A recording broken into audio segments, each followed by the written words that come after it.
Hi friends, अगर आप हमारे वीडियो को सबसे पहले देखना चाहते हैं तो अभी हमारे चैनल को सब्सक्राइब करें और बेल आइकन दबाएं। यूपी में बीजेपी हारी तो पूरे देश में हारेगी, यशवंत सिन्हा।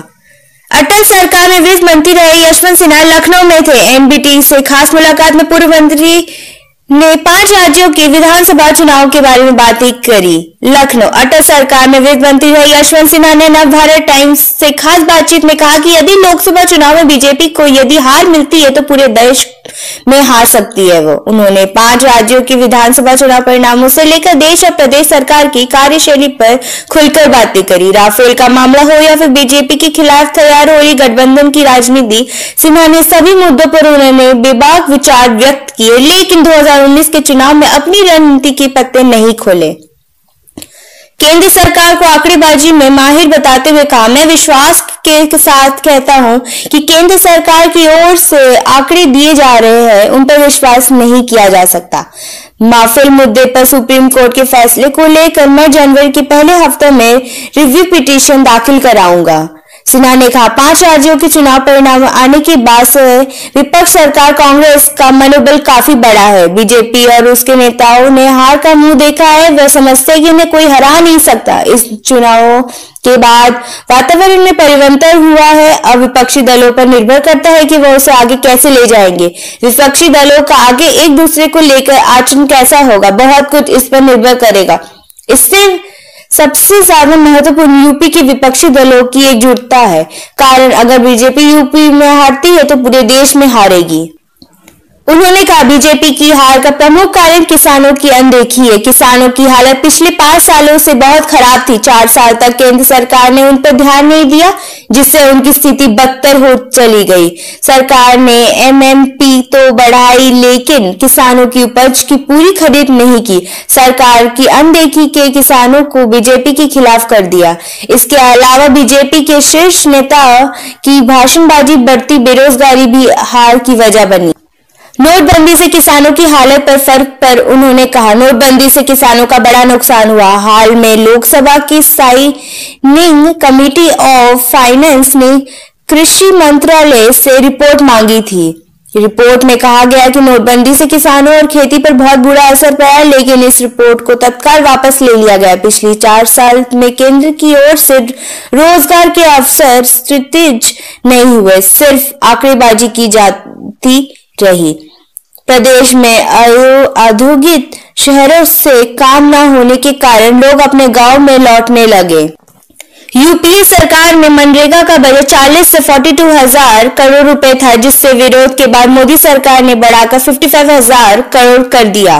पूर्व वित्त मंत्री ने कहा, मैं जिस समय देश में बोफोर्स का मामला उठा, देश में सिर्फ एक लाइन का संदेश गया कि सेना के तो खाने का पैसा खाया गया।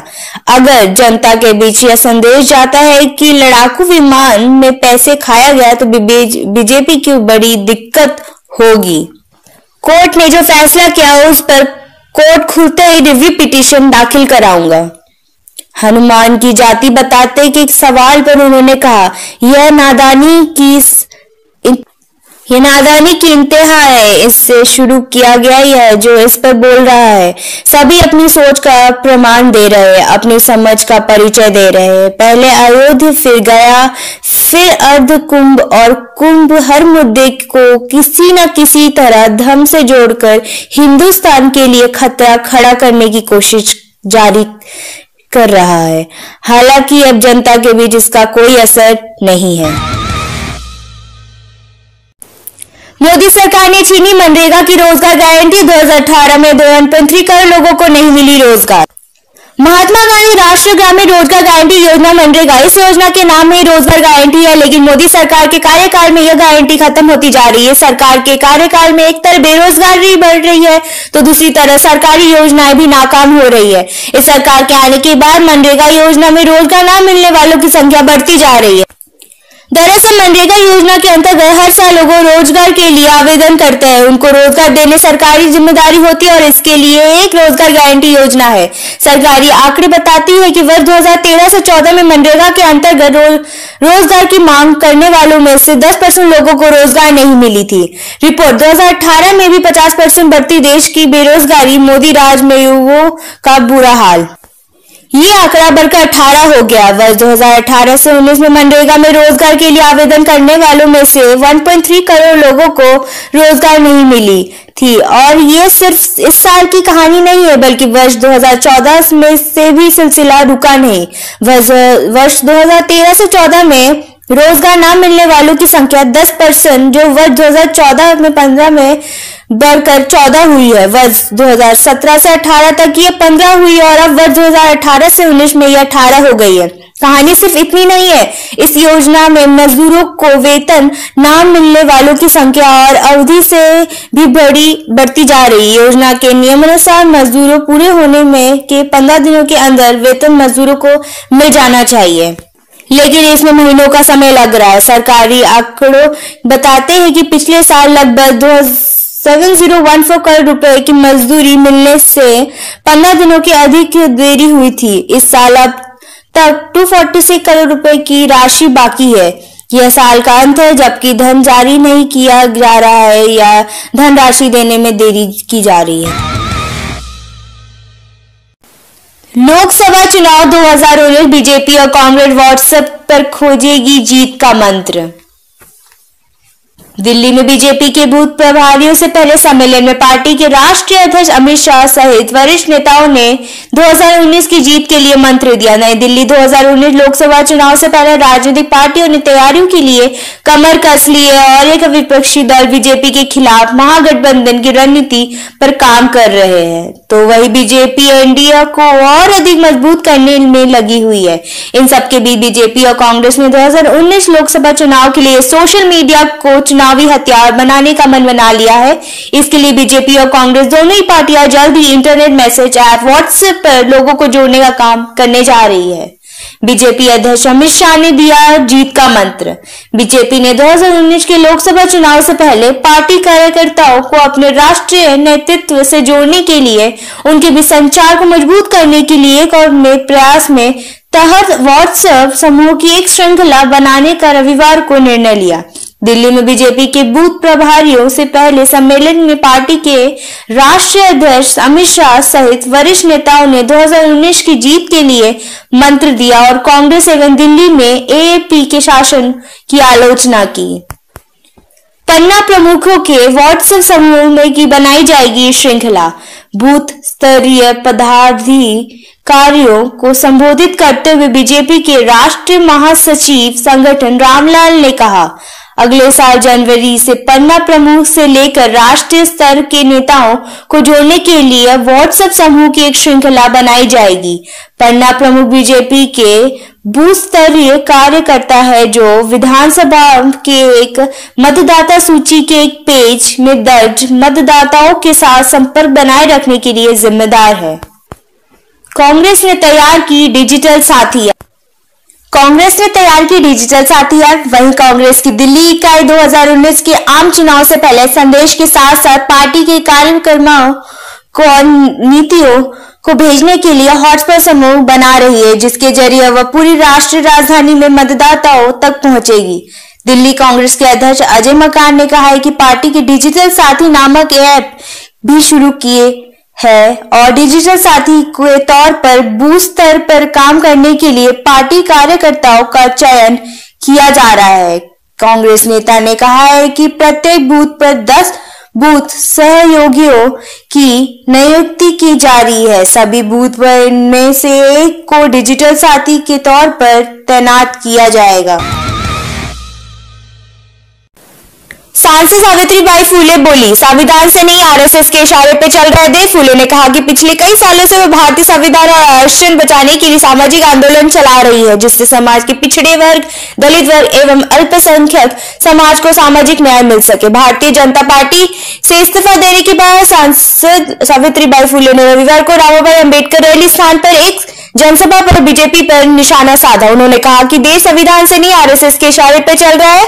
सावित्रीबाई फुले ने कहा कि जब वो बीजेपी में थी तो उन्हें लोकसभा के अंदर अपने मन की बातें बोलने नहीं दी जाती थी। उन्होंने कहा कि आरक्षण समाप्त करने की बात हो रही है। दिल्ली के जंतर मंतर पर संविधान की प्रतियों को जलाया गया।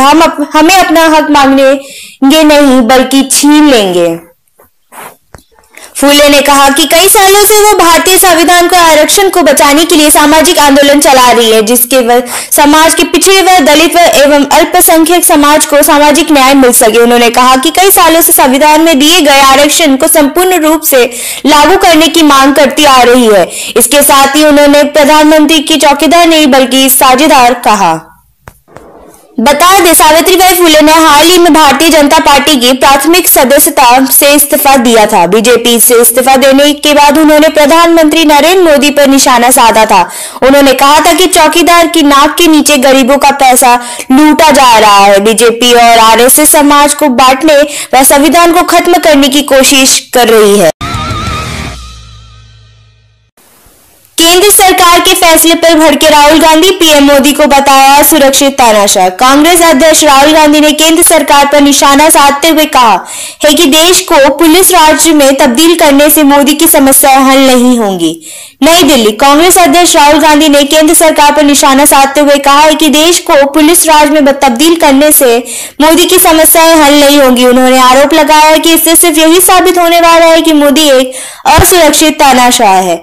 राहुल गांधी ने ट्वीट करके कहा, मोदी जी, भारत को पुलिस राज में बदलने से आपकी समस्या हल नहीं होने वाली है। इससे 1 अरब से अधिक भारतीय नागरिकों के समक्ष सिर्फ यही साबित होने वाला है कि आप किसी तरह से असुरक्षित तानाशाह है। गौरतलब है कि मोदी सरकार ने एक ऐसा आदेश जारी किया जिससे तहत अब किसी भी कंप्यूटर का डेटा सरकार खंगाल सकती है।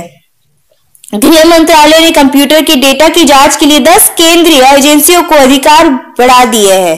जांच एजेंसी अब किसी भी कंप्यूटर में मौजूद डेटा की जांच कर सकेगी। ये पहली बार है जब कई एजेंसियों को ऐसे अधिकार दिए गए हैं। केंद्रीय गृह सचिव राजीव गौबा ने गुरुवार को इस बारे में आदेश जारी किए।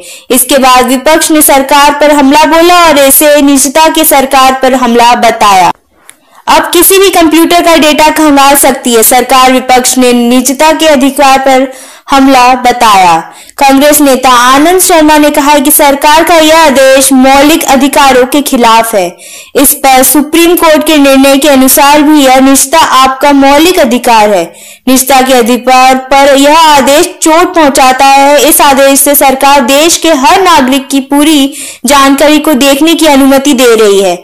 इससे प्रजातंत्र को भी बड़ा खतरा पैदा हो गया है। हमने यह कहा है कि सरकार की तरफ से ऐसा एक भारी संख्या में जो सम्मानित लोग हैं, सांसद है या बड़े अधिकारी या सुप्रीम कोर्ट, हाई कोर्ट के जज के टेलीफोन भी चेक हो रहे हैं। हम इसका विरोध करेंगे और किसी भी प्रजातंत्र के लिए स्वीकार्य नहीं है। माइंड द न्यूज रूम की रिपोर्ट। Thank you for watching our video. अगर आपको हमारी वीडियो पसंद आई हो तो इसे लाइक जरूर करें और हमारे चैनल को सब्सक्राइब करना ना भूलें।